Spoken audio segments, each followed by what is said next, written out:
On our third day in Rome, our last full day there, we decided to forego any sort of organized tours and instead be our own tour guides for a change. As we made our way around the Eternal City, we made sure to check off 3 attractions that appear on most people's bucket lists. But before we get started, let me tell you who we are. We are Art and Jason from Phoenix, Arizona. In May of 2024, we threw our GoPro camera in a suitcase and headed off for a 2-week Italian dream vacation.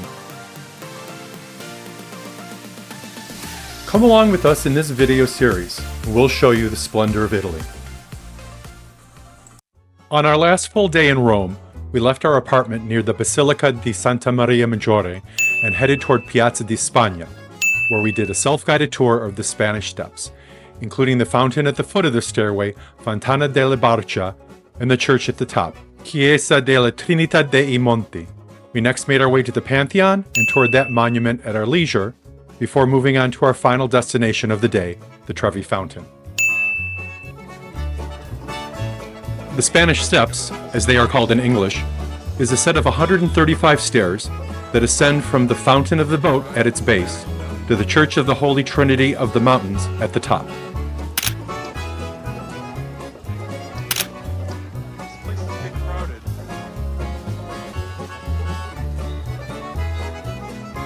Legend has it that in 1598, floodwaters from the Tiber River caused a small boat to be carried into the Piazza di Spagna. The water receded, but the boat remained. It was this tale that inspired the sculptor Pietro Bernini to create the fountain at the foot of the steps.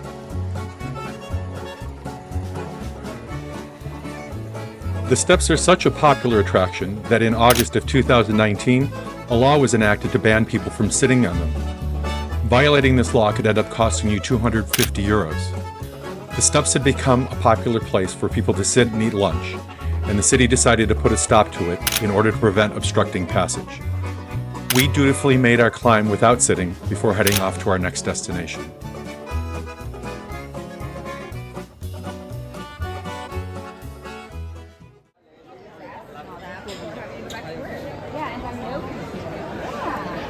Sunshine. After the Piazza di Spagna, we grabbed some lunch before making our way on foot to the second attraction on our list, the Pantheon. This former Roman temple and current Catholic church was commissioned by the Emperor Hadrian and dedicated in 126 AD. Its dome is a testament to the reliability of Roman concrete, as it has been standing intact since then, nearly 2,000 years. The Pantheon was the most seat-of-your-pants, janky-ass tour we ever got booked on. We showed up here, thought it was free, got in a line, and when we were approaching the head of the line, it was apparent that they were checking tickets, so we bought our tickets online while waiting in line, and got turned away because we had to go to another part of the square to go get these barcodes from the tour company. The touring company hustled us and the rest of the tour up to the front of the line, cutting in front of everybody else, and we scanned and we were in.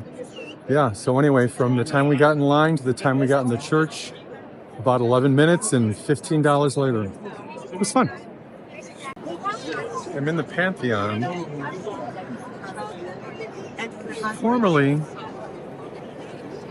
a temple to all the Roman gods, but now it's a Catholic church. As a matter of fact, we're closing at 4 o'clock today because there is a mass tonight. You can see the altar behind me.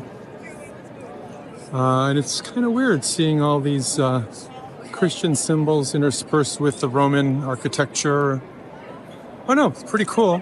You can see they call the oculus, which is the single hole in the top of the building. There's nothing protecting that from rain. But you can also see that's the only light that is provided in this room. The sun just tracks its way across the floor and walls all day long. That's pretty cool. I don't know.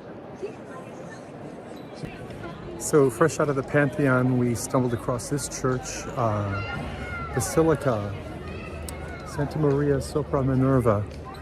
Art and I are going to go in and have a quick look around and see what there is to see. A lot of old churches in this town.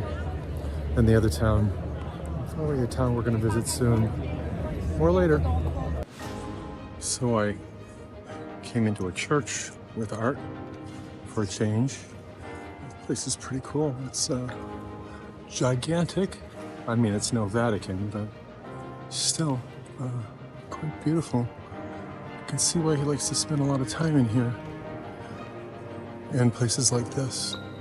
Anyway, have a look around.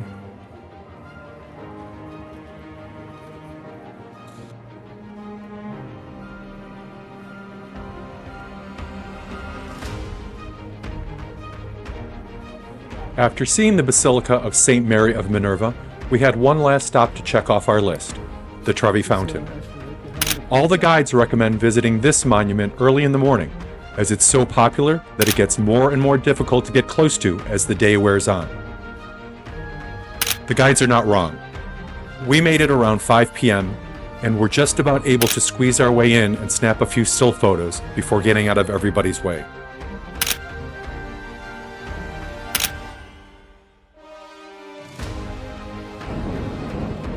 So that was the final day of our whirlwind sightseeing tour of Rome.